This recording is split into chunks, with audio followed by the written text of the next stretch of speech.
fighting fantasy adventure books, you know, the Warlock of Firetop Mountain and those various other adventure books that they did in the series from Steve Jackson and Ian Livingstone. Now, as a pair of individuals, they're very significant in the gaming hobby because they founded Games Workshop back in the 70s and also Citadel. But then back in 89, I think, when this was released, yeah, this is 89, obviously they got together again and decided they would do a more of a standard role-playing version of their fighting fantasy books. So these were essentially a normal, traditional, more like a Dungeons and Dragons type setting for their fighting fantasy books. So in these ones, you don't go through page by page following a book-style adventure with the choices on the numbers. This one you do a traditional Games Master, although they call it a director in here. And then you would work your way through a traditional game like a Games Master as the director and then the players working as well. And what I'm going to do is go through how the rules work, a little bit of detail on a fight as well, just to see how the mechanics work. And I'll also knock a character up very quickly because there's so few stats in this, it's worth diving into that level of detail as well. And then finally I'll cast my Judgment. They've called it Advanced Fighting Fantasy to start with, so it's the next level up from the standard sort of playbooks that you get where you'd work through page by page. And just to give you a sort of feel for some of the artwork and things in there, obviously it's all just black and white style art. Not all, there's lots of repetition as well. I've seen that sort a few times in there, so they kind of reuse some of the things as separators for the text. And there's that wizard again there.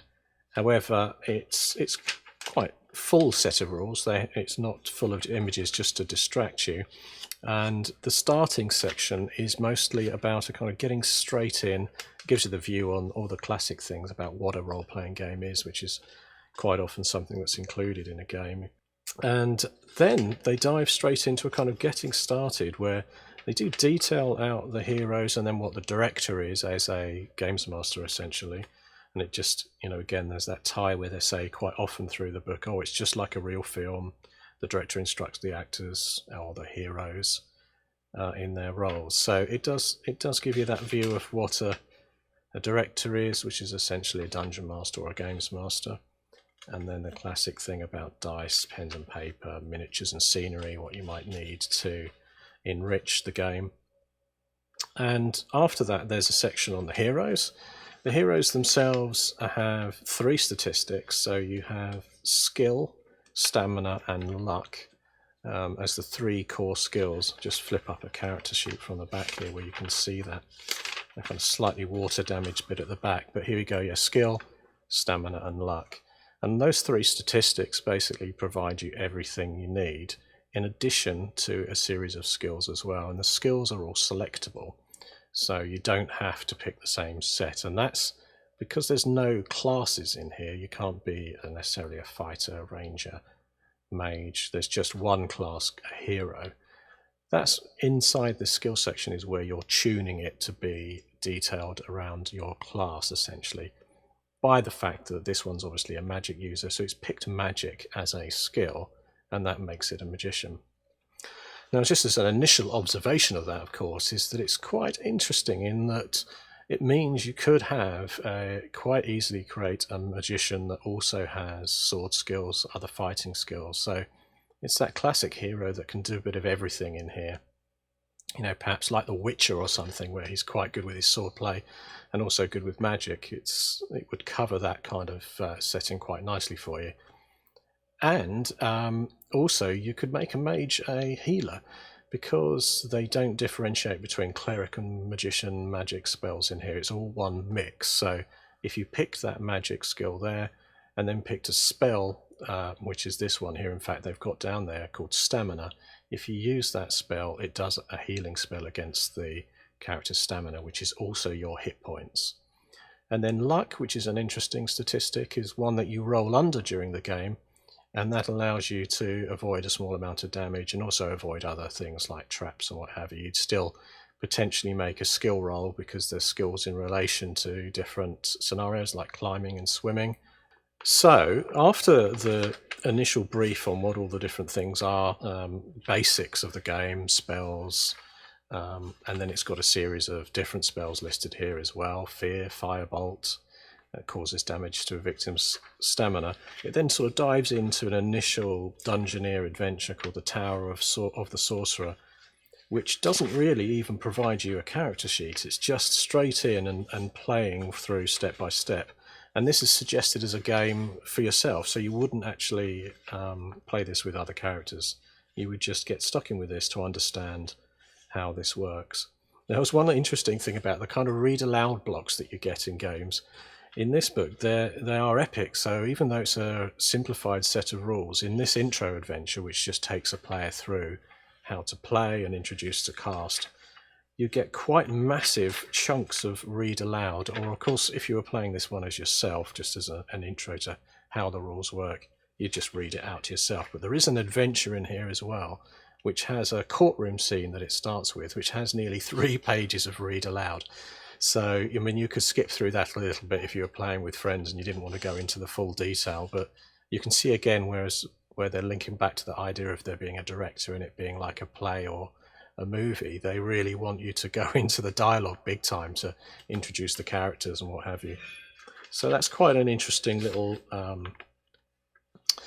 yeah, so that's the initial section, and again, it's quite chunky, sizable adventure, that one, with probably 40 or so pages dedicated to an intro adventure to play through to learn the rules before you actually get to a section called the rules for the game. So, you know, at least maybe a quarter of the book is taken up in a read-through style adventure to have a go at initially, and then they break down the classic adventure sheet. So what I'm going to do is go through making a character just to sort of work through and show you how you work out the statistics before I then just do some basic rolling and attacks to see how that works too. So I'm going to make this character sheet working through these 3 skills to confirm my character and my choice of direction for what I'm going to be. The base skill, of course, is a catch-all. So instead of having a separate intelligence, dexterity, charisma, and all of the usual sort of wisdom style, it's all wrapped into one for that kind of skill. So it's like a base skill that then everything else is built from. So that's traditionally built up with rolling 1 die and add 6 to the result. So let's bring up a small character sheet through the power of the internet, and I shall work through. We'll come up with a name first of all, so let's call him Oligarch. That's kind of randomly come out of my head. And then I'll roll the skill, which is a d6 plus 6. So we've got a 9 there, which doesn't seem too bad. And then we've got a stamina coming in here next. So that is 2d6 for a stamina plus 12. So this is your hit points. And also if you're a wizard, you use the stamina to drain down when you're casting spells. So that is a tasty roll there. I got a 9. Plus my 12, so I've got 21 in there, so that's a nice statistic. And then luck is the next one. Now luck is back to just 1d6 plus 6. Oh wow, this is an incredible character. Sticking with this one. So there we have our sort of base stats, and that's the lot essentially. There's no, as I mentioned before, there's no separation for dex and everything. It's all based off that skill. Now, however, when you're putting points down into the specialist skills, they add on to the base skill. So if I added in their sword fighting skill and put, say, 2 points in it, its total would be 11, because I'd add that base skill to the points in the additional skill that's listed below. So now I've got to spend my skill to essentially get some abilities into there through the skills, and they're broken down to combat, movement, stealth, and learning, which is where magic sits in. So obviously that's, again, like I was saying, it's kind of the catch-all where the skill applies to everything that I use. Now I know they're here that I've got the 9 points of skill, which is what you can then assign into the individual specialist skills listed. So if I wanted to take, for example, a 2-handed sword, I can pick up to 4 points of that 9 to put in there. You can't put over 4, although as you level up with a classic experience by level that they've got in here, you can increase over that 4, but initially 4 is the max. But if I want to be very good at something, so let's say if I'm going for maybe a cleric style, I'm going to pick sword, and I'm going to give myself the maximum 4 points in there. So basically 4 will go in, leaving me with 5 points left. And what that looks like in terms of a stat is that sword 4 is obviously the amount that I'm putting in, but that gives me a total of 13 because it's added the skill when it's calculated for the roll. And then during the game, any attacks that I make with the sword are made with adding of a 2d6, so a 5 plus 13, 18 would be my total result on the attack. Now, because I'm going to go and tune this to be a wizard type, well, not a wizard, a cleric type, sorry, I'm going to pick magic as a skill as well. Now, the issue with magic is that when you take it, it drains your skill. So essentially, if I want to put some of that remaining 4 points, so let's say if I want to put 1 point into there, I go magic and I just put 1. That's actually reduced my skill now by 1, so my skill is now 8. So that's a leveler there where basically they're saying that if you're training in magic, you've forgotten your worldly skills because you're all focused on the books, and it reduces your fighting ability too. So if you wanted to make a pure wizard, you could potentially put up to 4 points in magic to get as many spells in your arsenal as possible. Problem with that, of course, is that you'd reduce your skill by 4 as well, so you'd be very weak in the sort of hand-to-hand combat or any other abilities that you wanted to use. So that also has the result, of course, is it's reduced my sword skill to 12, because even though I put 4 into there, it's now the base skill of 8 plus that 4 takes it to 12. And in addition to that, I'll probably take, I was thinking maybe swim is always a handy dungeoneering skill, isn't it? Maybe not dodge, because I'm a cleric, so I'm not going to be dodging out of the way. I'll probably try and be the sort of tank of the party, so I'm going to take strength, which adds a, so I'll just call it STR. And of course the other thing is 1 point in magic means that its total is 9. And then strength, I'm going to put, I'll put 1 point in strength, which means I am, that's just interesting, let's look at strength, because I wonder if it levels up if you put more than 1 point in. The hero of this was just trained himself in increased physical contact, physical strength to close of a troll or an ogre. He can lift and throw heavy objects and sometimes people. He can add 1 point of damage with handheld or throwing weapon in unarmed combat. Now it doesn't mention that that scales up, like if you put 2 in there, can you add 2 points? Or if you add 3, can you add 3 points? So I'm going to take it at 1. You could house rule, but I'll put 1, which means my strength is 9. So essentially now I've spent 6 points. I now have 3 points left. So maybe a crossbow. So let's take a crossbow. I'll just put CB. And if I want to put something significant in there, I might put my remaining 3 in there. So sword 4, magic 1, strength 1, and crossbow 4, or 3, sorry, the remaining, which means that would be a skill of 8 plus the 3. My crossbow would be firing on 11 plus the dice roll. So now I've got all of that in there, I will just remove the stuff in parentheses there because I just know the root number. It's that addition of adding magic that drains your skill back down again. That's really, if you're going to take magic, pick it as the first skill you get, then you know when you're calculating through, you're not going to have to minus off any of the others. Now spell-wise, for every point you put in, and I put 1 point in, you can pick 3 staminas worth of spells, because every spell has a stamina cost. So when you're casting spells, you're using that stamina statistic there and burning it down, which is your hit points as well. There's no memorizing spells and then losing the memory of them overnight. You can use all your spells, but every one you use has a stamina cost, which is the same as burning hit points essentially. So let's have a look at the spells. So I know by putting 1 point into my spells that I've got 3 points worth I can get. Now, because I was building a cleric kind of build rather than a pure magician, so he's going to be reasonably good with his sword, I'm going to take stamina, which is a spell which has 1 cost. So I'll just stick it in there, stamina, and that's got a 1 cost, so it leaves me another 2. It's tempted to take Firebolt, but I'll take stamina, Firebolt, which is a 1 point, and I think fear is a reasonable thing for a cleric. Okay, so with those I don't add my skill to them because it's the base magic that I'm going to be rolling to get these spells to work. However, that tells me the cost in stamina.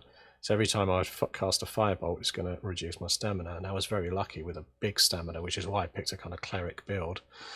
He could sit back and go firing off quite a few Firebolts. Now, of course, I could say, well, maybe I shouldn't take Firebolt. Maybe I should take another kind of sleep or something a little bit more cleric focused. But I'll take the blaster in terms of a Firebolt.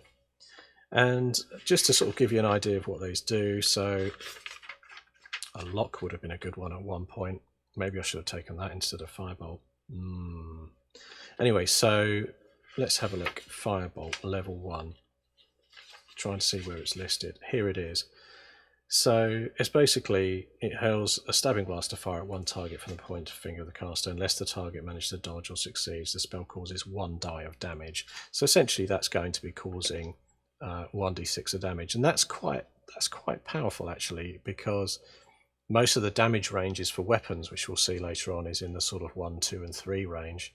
So having that variable to do a Firebolt is quite a lot, although the targets can attempt a dodge roll, which will reduce their damage by 1.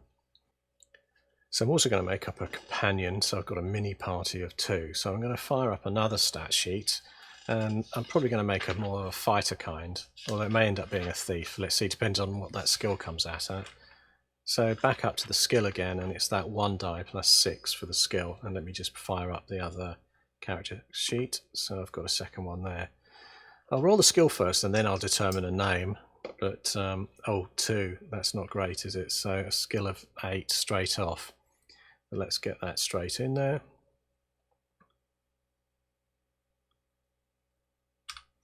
And then stamina being 2d6 plus 6. That's not too bad, is it? 13. Oh, sorry, no, it's plus 12. So actually, I'll get that straight, it's 19. And then luck, which is back to just 1d6 plus 6. So a luck of 9. So definitely not as excellent as my first stat block there. But let's call it, let's go for a kind of a thiefy type. Let's call it the mouse.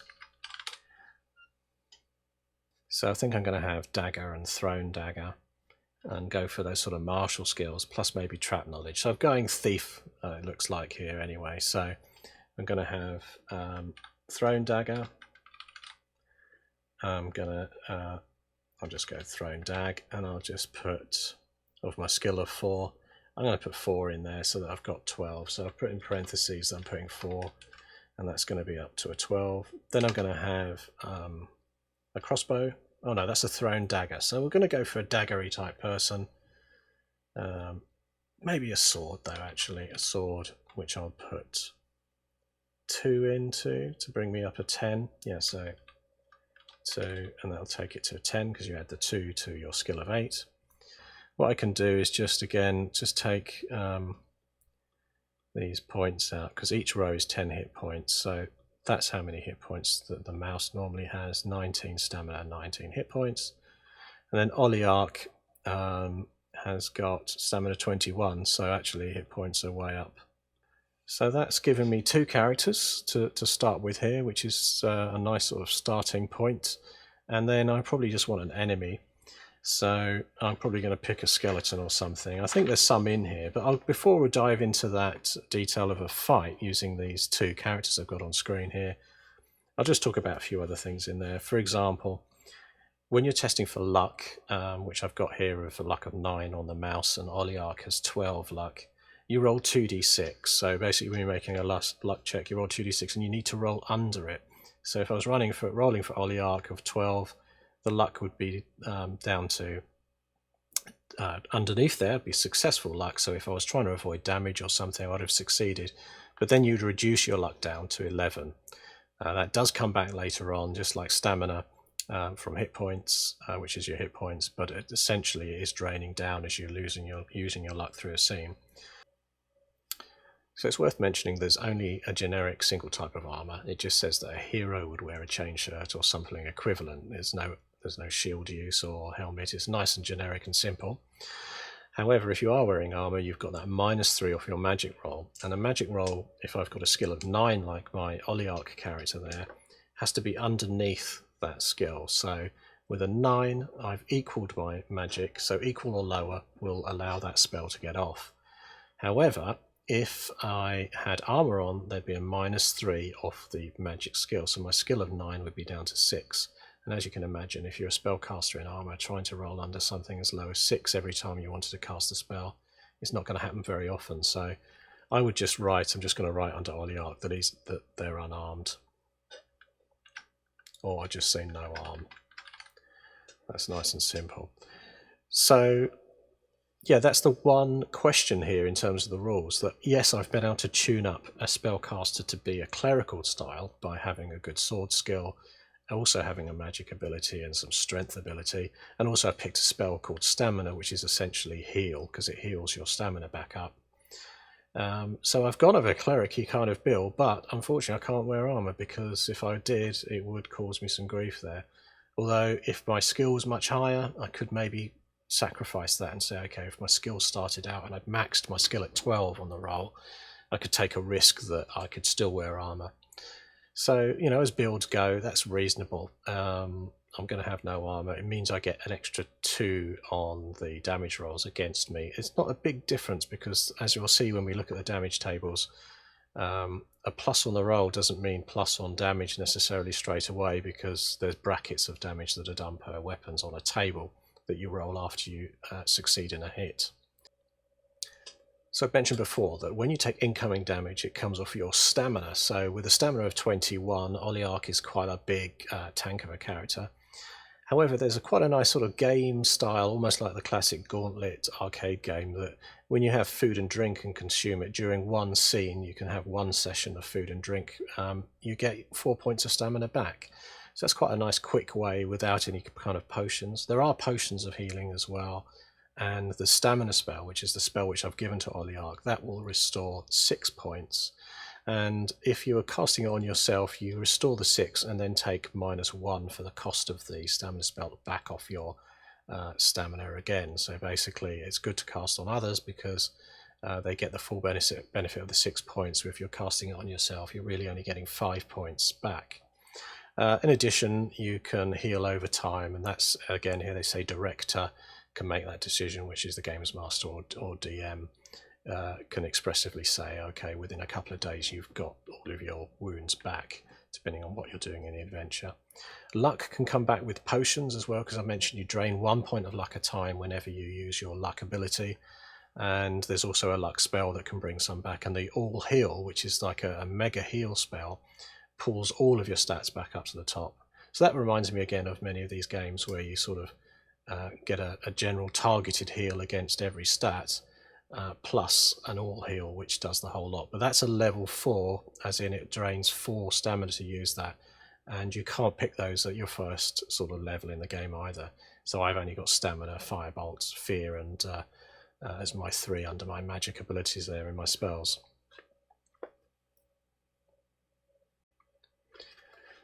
So before I dive into the combat and just sort of run through it at a high level, just as an intro to, you know, how does this thing play, there is a whole adventure in here, another massive 200 pages of adventure with quite some nice artwork describing things. Look at that lovely looking epic skeletal T-Rex that's in there that you do encounter, and some skeletons, which reminds me I will mark that, because I'll just use the skeletons now to base the mini encounter that I'm going to do. So a couple of 100 pages there, and this is where I'm interested again, because they do give you some guides for good directing or good games mastership in here, and there's a couple of sections like this that keep you going through. Speak dramatically, not mathematically. That's an interesting one.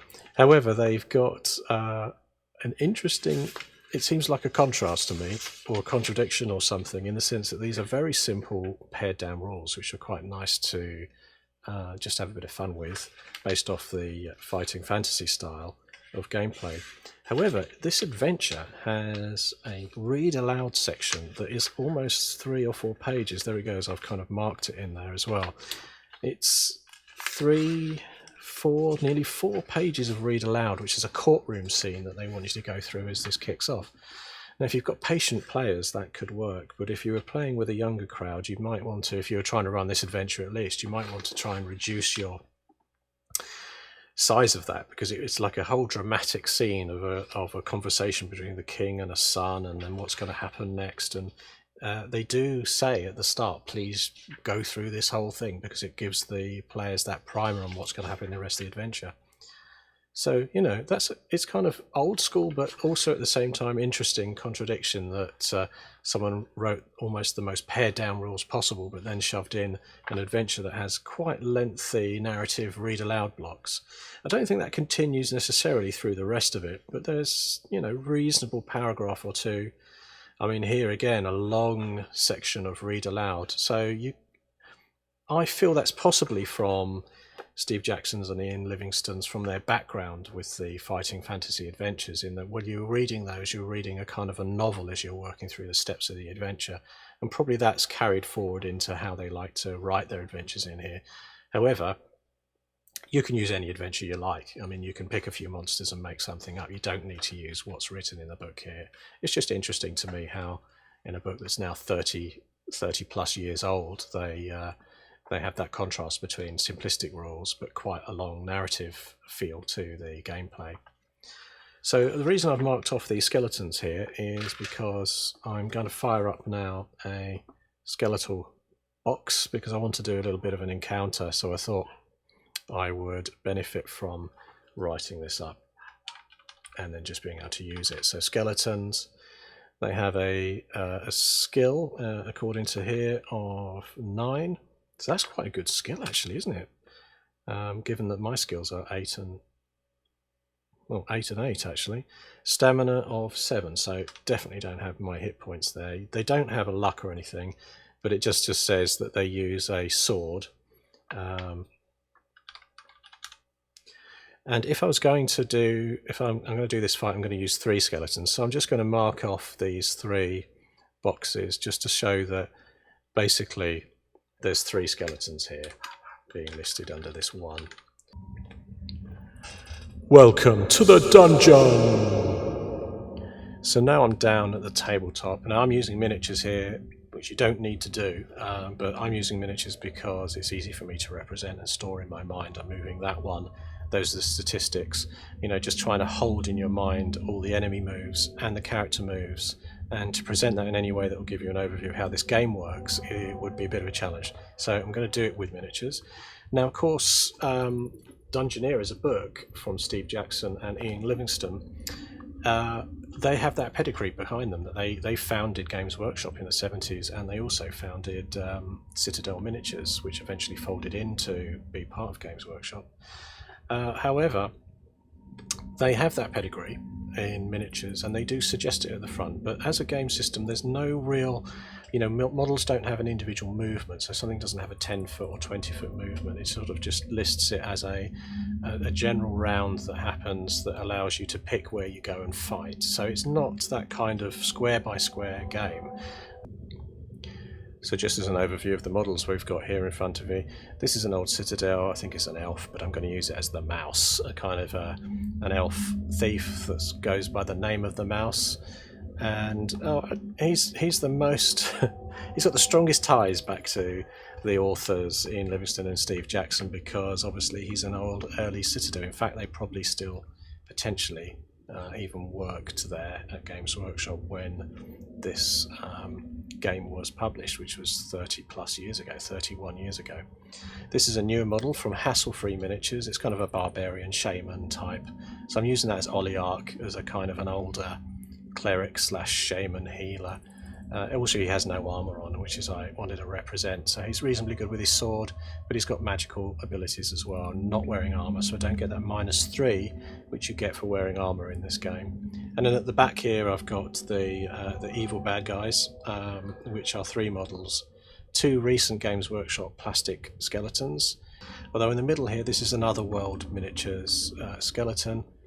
And those are very beautifully sculpted. It's a metal model, and Otherworld are known for doing Dungeons and Dragons style miniatures, so well worth looking them up. They're British as well, Otherworld miniatures.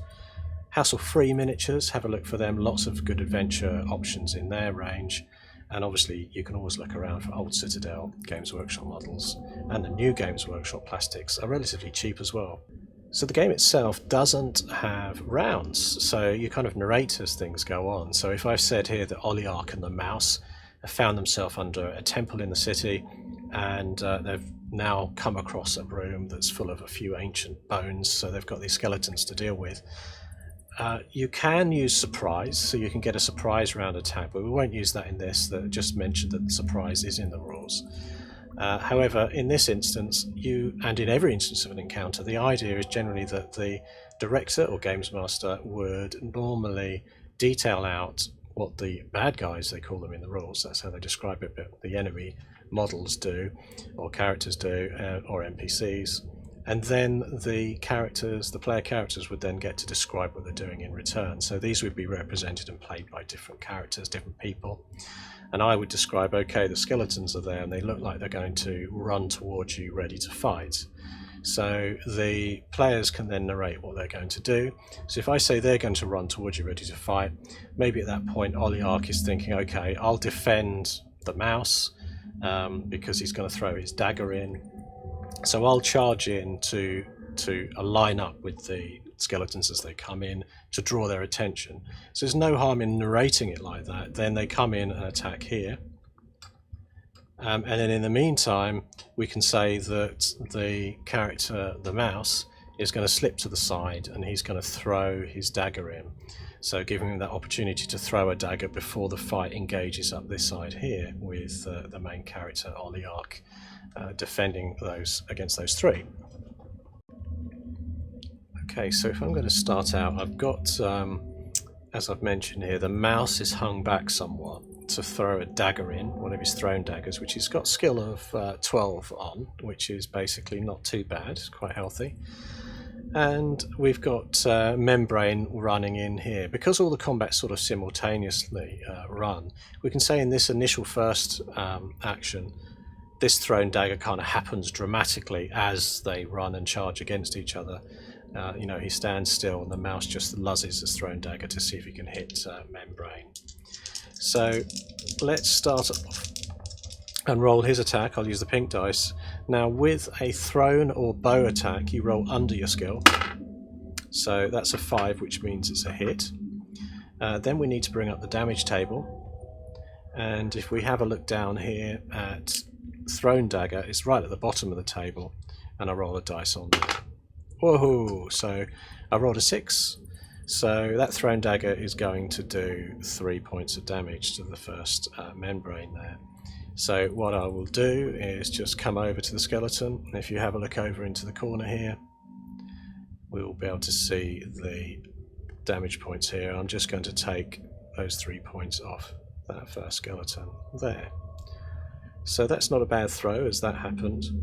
Now we've got something slightly different happening here in the combat. Now initially, combat is simultaneous, so all of these guys are kind of fighting in a mosh pit together and essentially able to attack at the same time. So although we were able to give the skeletons that opportunity, they describe what they're doing and then the players can react to what they've described that the enemies are going to do, the actual combat is simultaneous. So what was slightly out of round there was that thrown weapon, because I've said that the characters can describe what they want to do as a reaction. So that thrown dagger's happened, and then we get into the fighting. Now of course that thrown dagger could happen at any point. That character could have said, well, I'll let Oliarch get into the fight. When I see a weakened skeleton that's taken some damage, I'll then throw my knife in. but I'm going to say he did it straight away. So he's taken a little bit of damage off that outside edge skeleton, and then Oliarch with his back to us will deal some damage, hopefully. So now, because this is a group attack with 3 opponents, everyone past the first is a -1 on his skills, the 2. So basically, normally we would roll 12 plus the roll. We're going to roll 10 plus the roll, and here we go. Oh my goodness! So that's handy. Boxcars. So 2 things happen there. One, it's a mighty blow. So I was going to say he was fighting Membrane. He saw the dagger strike this one, and then attacked it. Now the interesting thing with a mighty blow is when you get boxcars, it actually reduces them instantly to a -1 stamina. So that has just basically killed that one skeleton. So I'll replace that with a pool of blood. So that's one skeleton out of action. Put him in the back of the room, out of the way. So because it's simultaneous attack, the skeleton gets to attack back as well. So even though he's dead, it's a simultaneous process. So I rolled a 3. Now of course that's in no way higher because you match the scores of each roll plus the skill. With the skill of the skeleton down at 9, with a 3 that would take it to 12, and of course I did boxcars, so Oliarch here won that fight as far as one-on-one is concerned. Now Oliarch only has 1 attack, so he can't now attack back against these other 2 that are coming at him. There's no reaction attack to that, but he still makes his roll to see whether any damage comes in, because he's fending them off essentially. So despite not being able to inflict more damage, he's still defending himself against them. So remember now, his skill is only -1 now, so his skill's down to 11 because he's got 2 attackers, so it's -1 for everyone past the first that attacks. So I'll roll the dice. So I can see straight away that the skeleton has 8 plus his skill of 9, so here's 17, and Oliarch has 7 plus his skill, his reduced skill of 11, so he's got 18. So he's basically won that one by 1 point. So that means no damage is coming in from this skeleton here called Fungus Head. The next skeleton though does get a single attack as well, and the skeleton again on only 2 snake eyes. So actually that's a fumble for the skeleton and obviously a success, which makes Oliarch's score higher than that skeleton's. So with that fumble of a double 1, normally that would mean that the attacker would get a +1 on the damage dice, because essentially you've fumbled so badly that the attacker then gets an extra roll on the damage dice. Now because Oliarch can't hit back, he doesn't actually get that benefit. So I mean, that's a real shame that he can't do anything with that, but basically the skeleton has completely fumbled. So that's one sort of round over. Basically we've had the mouse has done a shot with his dagger that struck the skeleton here. We've then fended off all other 3 attacks. Now, and as I mentioned, because it's simultaneous, this one did get its attack before it died. Of course it didn't do any damage because it didn't roll high enough. But now we're into round 2, and we'll say at this point, to even things up, because the mouse had done that firing with the bow, he's going to step in and attack. And then the other thing is there's no rules on disengage. This is nice and simple. So if someone wanted to step back and say, well, I'm going to step back and this time I'm going to fire a firebolt or something in, you can do that. So basically we'll have him wander around the other side over here to a little bit of safety and be able to fire off a firebolt, whereas this time the mouse goes in to deal with the close combat. So again, things are simultaneous, but because the players have said they're going to do this firebolt here first, he stepped away, raises his hands, casts the firebolt in, and rolls 2 dice for that attack. So let's roll these 2 green. So that's really good, because when you're doing spells, just like when you're firing a bow or throwing something, you have to roll under the spell score. It was a minus, but there's no minus because I am not wearing armor, and there's no other sort of negative effects on him at the moment. Now, of course, that does mean that my stamina is going to go down by 1 because that Firebolt was a level 1 spell. So stamina down to 20, and that's only temporary. And let's do the damage. So it's a d6 roll, so it's a straight d6 damage against the skeleton on the end. 2. So the Firebolt's gone in, struck the one on the end for 2 damage, and he can't do anything back. So we know straight away over here we lost skeleton number 1. That one completely died. I'll remove all of its hit points, and we've done 2 more to the next one in. Okay, so after that magic Firebolt struck the skeleton on the end, it's done a couple of points of damage pinged in on there. Obviously from the safety of not being still engaged, he stepped back out. And the mouse will now attempt to attack. Now, as I said before, it's simultaneous attack. The mouse only has 1 attack, so it's only one of these he can affect damage on. He's going to get attacked by 2, but the second one that attacks him, he won't be able to repel with some extra damage, but he will be able to avoid it by fighting it off. So for the first combat between the mouse and this fungus head skeleton, we'll have the green dice for the skeleton.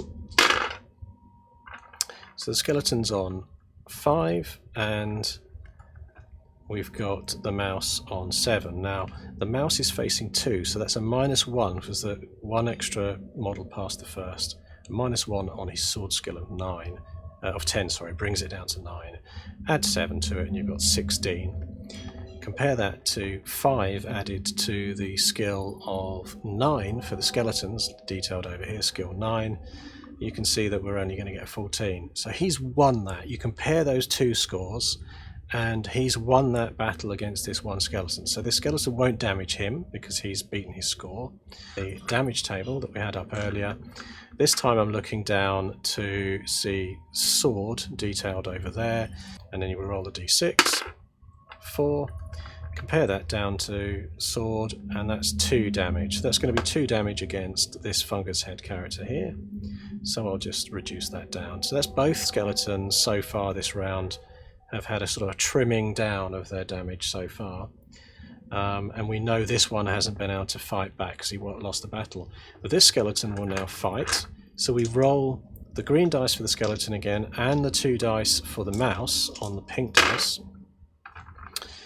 We seem to have a lot of bad luck for those skeletons, but basically, as of last turn, the mouse can't, just like with Oliarch, the mouse can't do damage back because he's just repelling. He can only attack 1, which he's done already.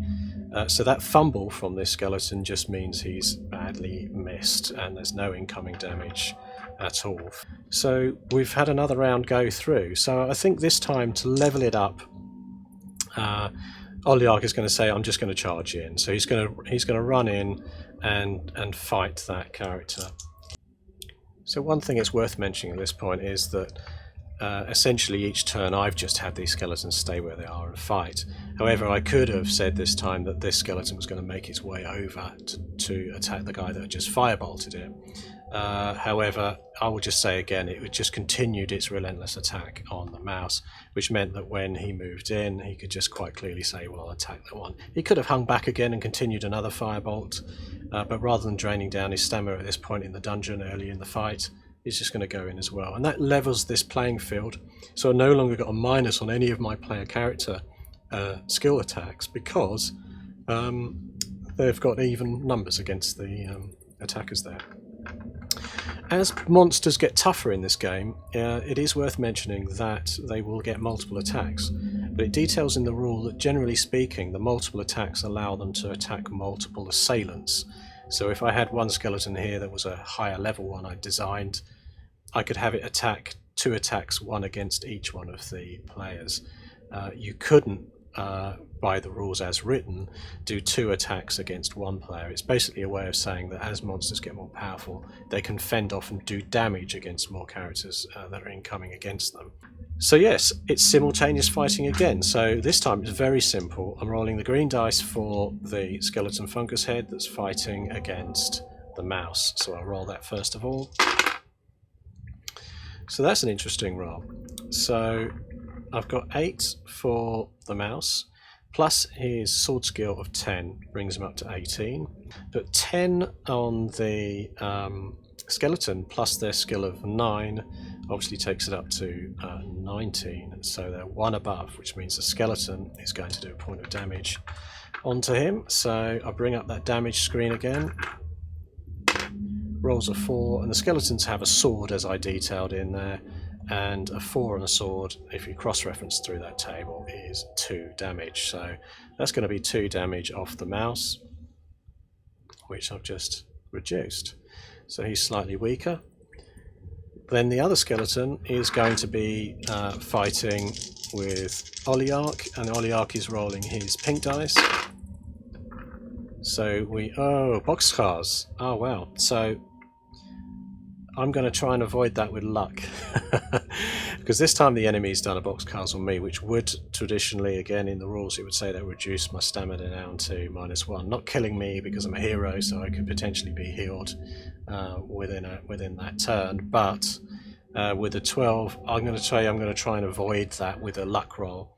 So if I roll luck now, it needs to be under my luck of Oliarch, which is a luck of 12.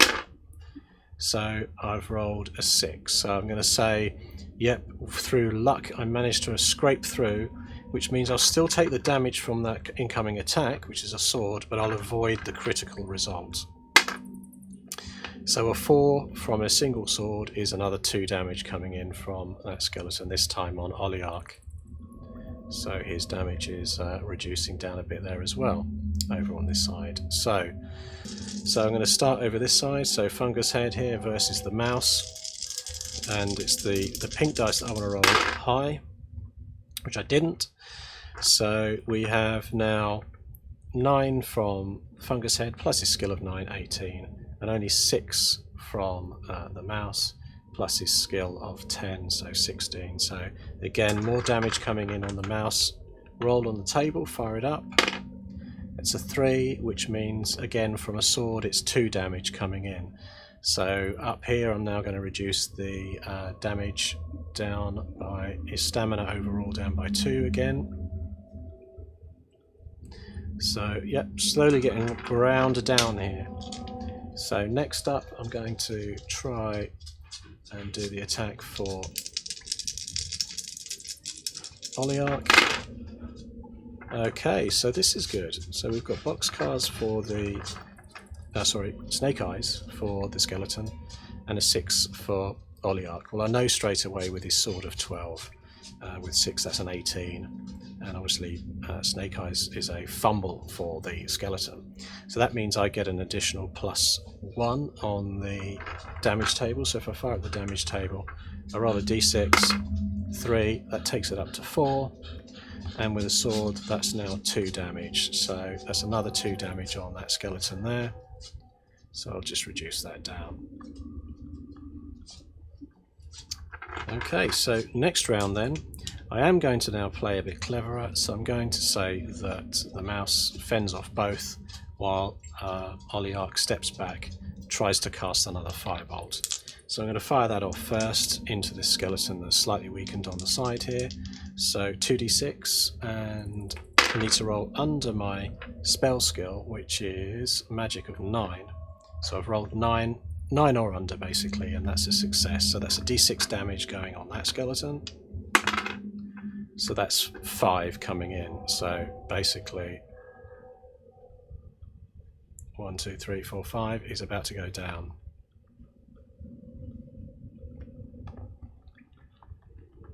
So excellent news. We have another death.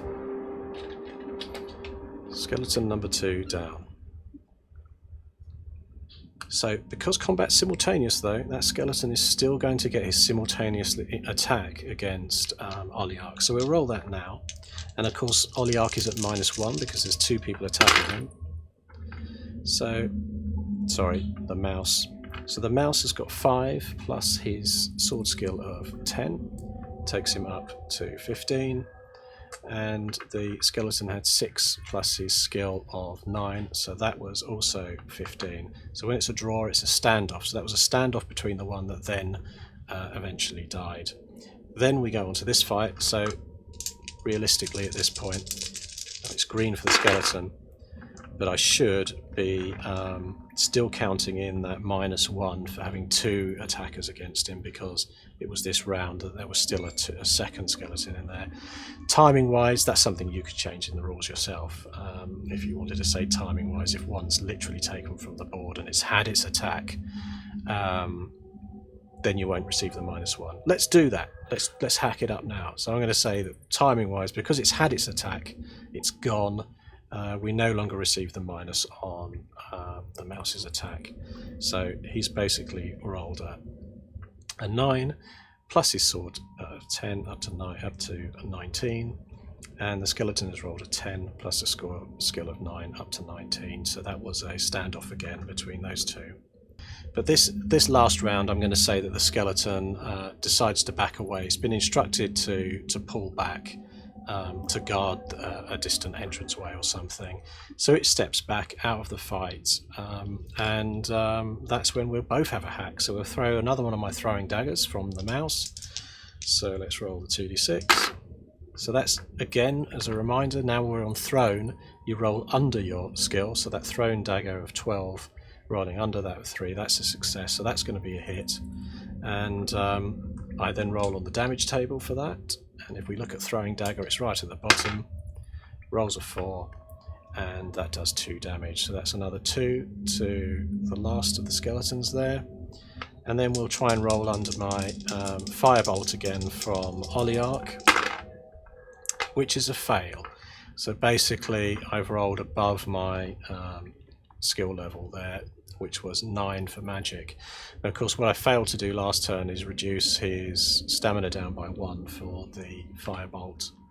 So it's now down to 18, because that's 2 off for the 2 Firebolts with a stamina now reducing. So basically he's draining himself away. The skeleton doesn't attack because he's backing off and retreating and heading off over here towards the exit. And we'll say they have one last chance, one last thrown knife at the skeleton. So let's roll. So that's 5, sorry, that's underneath my skill of 12 for thrown dagger. That's a hit. Let's roll on the table. Thrown dagger 2, that's not going to do much, but it's 2 damage, that's not too bad. Keeps grinding it down. And Oliarch will run forward as well and try one last flame. Or why not attack? No, because there's less risk of injury if he doesn't attack, so he's going to stand back. And yes, I've rolled under my magic skill of 9, which means I have hit with a magic Firebolt. Let's roll that, 5 damage. So again, that's the last of that skeleton's life gone. So yeah, I must admit I was speeding it up towards there at the end, but there's one last dead skeleton on the table. Now, for those initiated in the ways of skeletons, I made a mistake!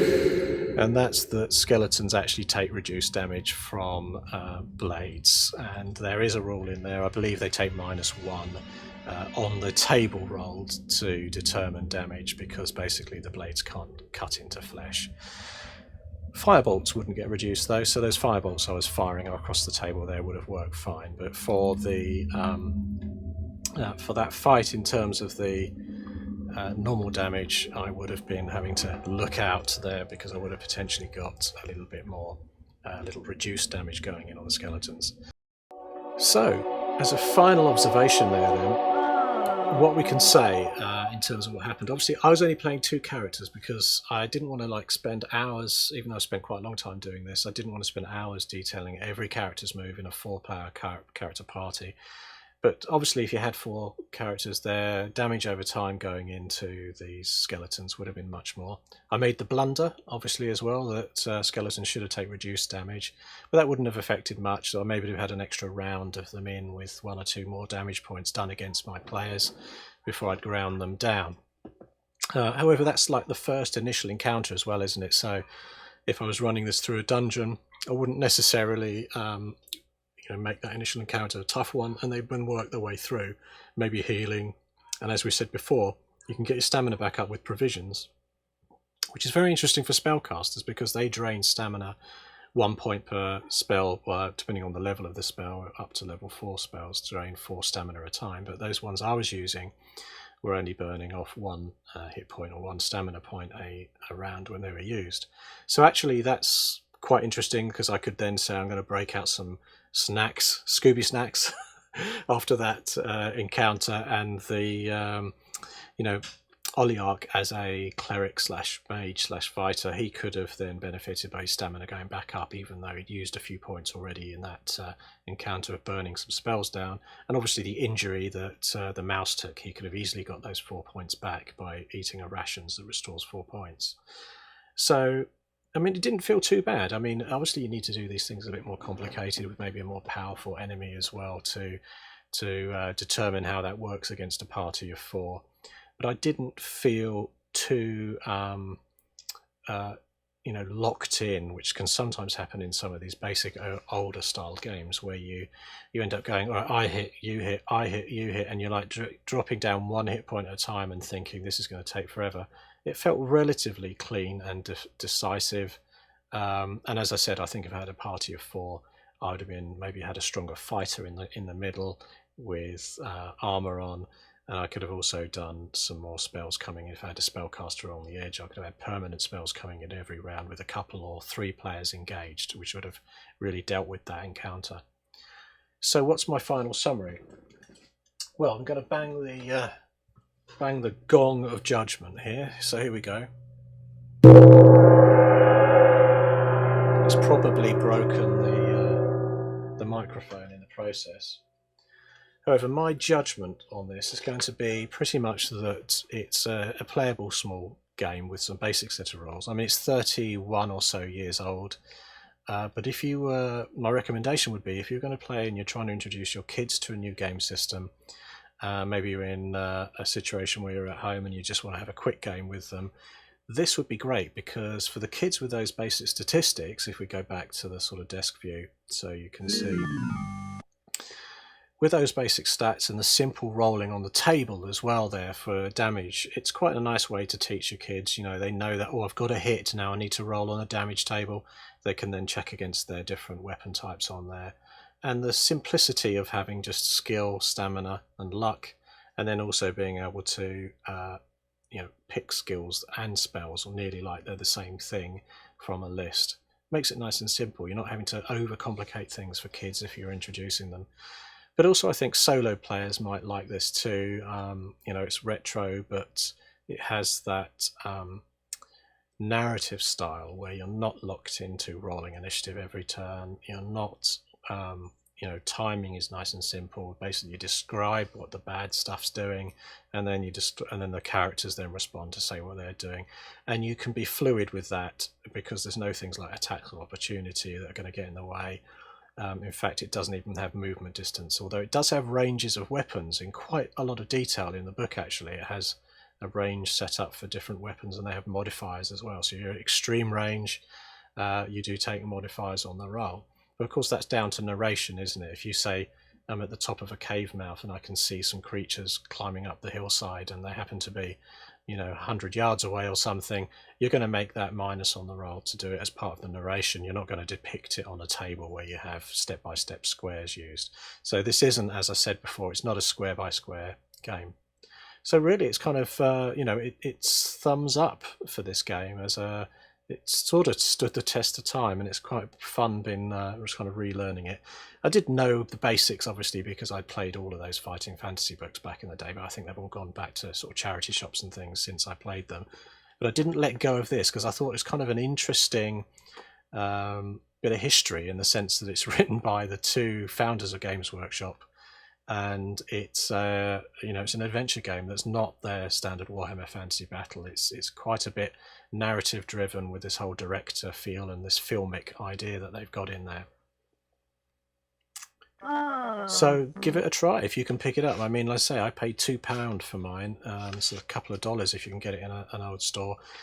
And they do the fuller size version. I have seen them on eBay where they've got the kind of letter or A4 sized standard books of these as well. They're a bit thinner because they've got more room on the pages, but it's worth having a go. So thanks for listening in. If you have, please do the usual subscribe. I'm a independent, non-sponsored streaming YouTube person, and any likes and subscribes for this stuff which is not sponsored will really help me boost the channel and make me do more of these sort of dives into some of these early games.